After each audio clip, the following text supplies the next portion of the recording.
morning, or depending on when you're watching this, good afternoon, good evening, or good night. My name's Ross, and as always told, out of Voice of Radio. So today, we need to take a little bit of a look at a new Dunsparce.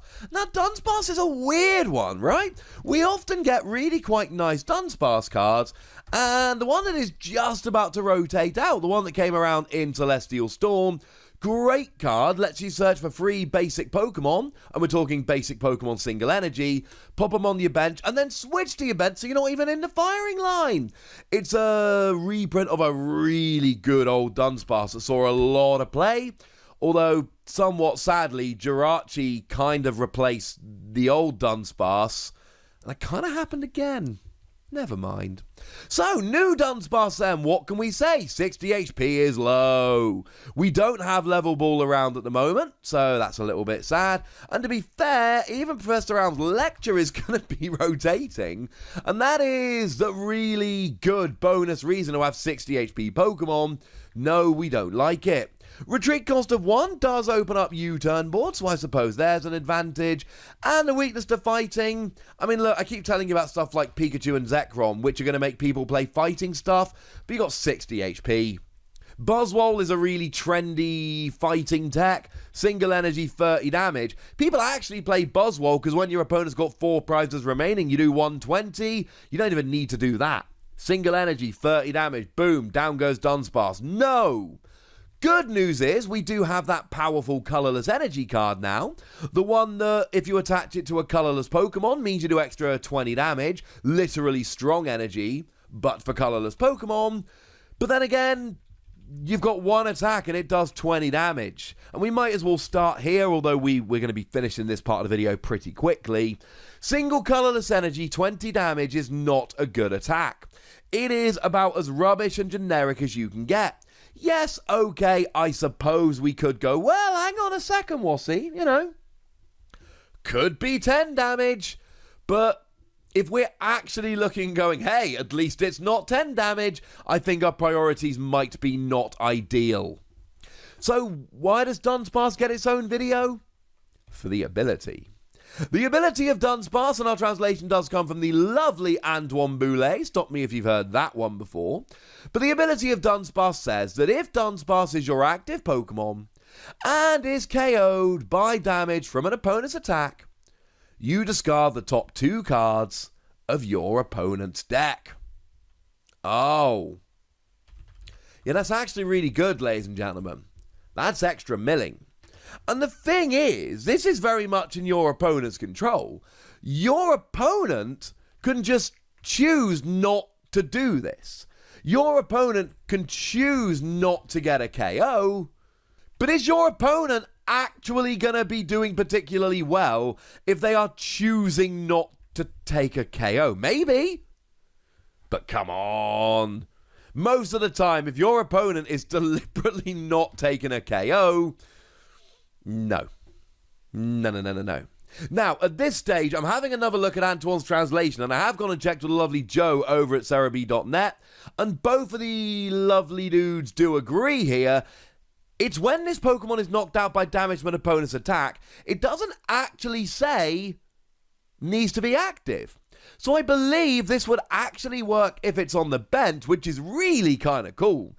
It means if your opponent does something like uses a Hitmontop to do 60 to all of your Pokemon, this will go down, but you do end up milling 2 cards anyway, even though you're on the bench. And of course, this could end up being hilarious, right? Because if your opponent knocks out 4 Dunsparce on the bench, you're milling 8 cards from the top of their deck. Of course, they're taking 4 prizes, so unless you're decking them out and they're going to lose when they start their next turn, it is slightly difficult to argue that you got the better end of that deal. But hey-ho. Now, of course, at this stage, we really do need to talk about the combo with Cursed Shovel. Cursed Shovel is a really nice tool that came around in Rebel Clash. And Cursed Shovel says, if the Pokemon this card is attached to is knocked out by damage from an opponent's attack, discard the top 2 cards of your opponent's deck. Yeah, this ability is literally Cursed Shovel. Like, this ability is full-on, unabashed Cursed Shovel. And again, Cursed Shovel does not say if this Pokemon is your active and is KO'd. It just says if the Pokemon this card attached to is KO'd by damage. What that means is that you can put a Cursed Shovel on Dunsparce, even on the bench. And if your opponent takes a KO, you mill 4 cards from the top of their deck. Now let's be clear here, right? I don't actually think you're going to be making a Dunsparce deck. No. I don't think that's happening at all. Because the reality is, you've only got 60 HP. Your opponent is not going to care too much about losing 2 cards on the top of their deck when they're taking a prize. Because here's the thing.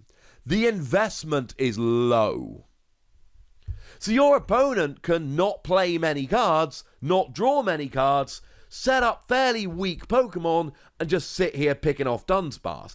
Even with a powerful colorless energy, you're only doing 40 damage. So the fact of the matter is, you do not... This is not going to be a Dunsparce deck. Because the amount of effort your opponent has to go to get a KO means that they can just play extremely conservatively. And even if you got 4 Dunsparce, and each of those Dunsparce has a Cursed Shovel on, so you are now basically milling 16 cards. You got 4 Dunsparce, add 4 Cursed Shovel is 8 times 2, because 2 cards for each is 16. 16 cards milling is a lot, but you're giving up 4 prizes, and you are not asking your opponent to invest very much to take those 4 prizes. Maybe milling all those cards leads you to win, but no. But here's how it can work. As a card on its own, no. But I showed you Greedent recently. Does 100 damage for 2 energy, and then you put Greedent and all cards attached to it into your hand. And then you've got to put Summing into the active. So now you give your opponent a prize at a point where you know you can afford to give them a prize, and you mill cards that they can't afford to mill. You keep this in mind, so you block using stuff like Lily's Pokédoll, and then towards the end of the game when your opponent's got a very low deck size, then you whack this dude active. When your opponent's got like 6 cards in their deck and they cannot afford to mill 4 of them, so they end up not attacking. Under those circumstances, yes, I absolutely adore it. And Greedent here I think is a really good example, because don't forget we've actually got the other Greedent that lets you search out a tool. So it means you're going to be able to search out that Cursed Shovel really easily. So you can just play 1 or 2 Dunsparce or 1 or 2 Cursed Shovel, and you can rely fairly easily on actually getting them into play. And if you're just keeping this in your back pocket, so if you're playing a hit and run deck and your opponent has a very low deck size, you then stick this active and say to your opponent, look, you're going to have to give up 4 cards on the top of your deck to take a prize. Is it really worth it? Then I am loving it. Similarly, if you're playing a mill deck, if you're playing something like Center Scorch, and the entire goal of your deck is to try and mill your opponent, and then you just use this to buy a bit of time, then yeah, fine, you're giving up a prize, but you're milling a couple of cards in the short term. Why not while you ready Center Scorch?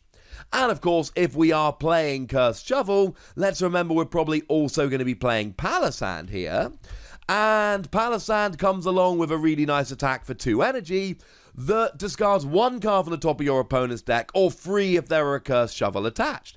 So again, in a Palisand deck, and that's a stage 1, remember, so if you need a turn or 2 to try and get Palisand set up, then using this either to buy time or do a bit of milling in the short term, again, I am 100% all in favour of this.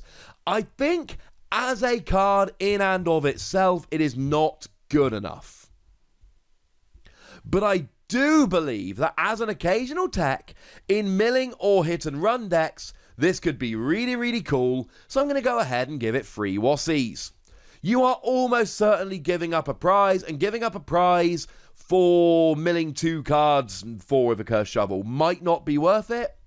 But I do believe that there are going to be times when it is worth it, and given that it's a basic Pokemon, and it's easily teched into a bunch of decks, I think that makes it far, far easier for us to go, no, you know what? This might actually work, ladies and gentlemen. This might actually work. But I'd like to know what you think. I'd like to know what uses you've got for this. I'd like to know what decks you're going to be putting it into. So go nuts in the comment section, but be nice. And then make sure you like this video, subscribe to this channel, follow me on Twitter at TheWassy, and Twitch for some live action at twitch.tv/PTCGRadio. If you want to support the channel, get some bonus podcasts and all that good stuff, head on over to patreon.com/PTCGRadio, where you can do exactly that. And please do make sure you're checking out youtube.com/WassyPlays, where you can find out about a whole bunch of games that don't have Pokemon in, but are pretty gosh darned awesome nonetheless. But by far the most important thing as always, look after yourselves till next time, would ya? Thank you very much for watching. My name's Ross, and you've been watching PTCG Radio.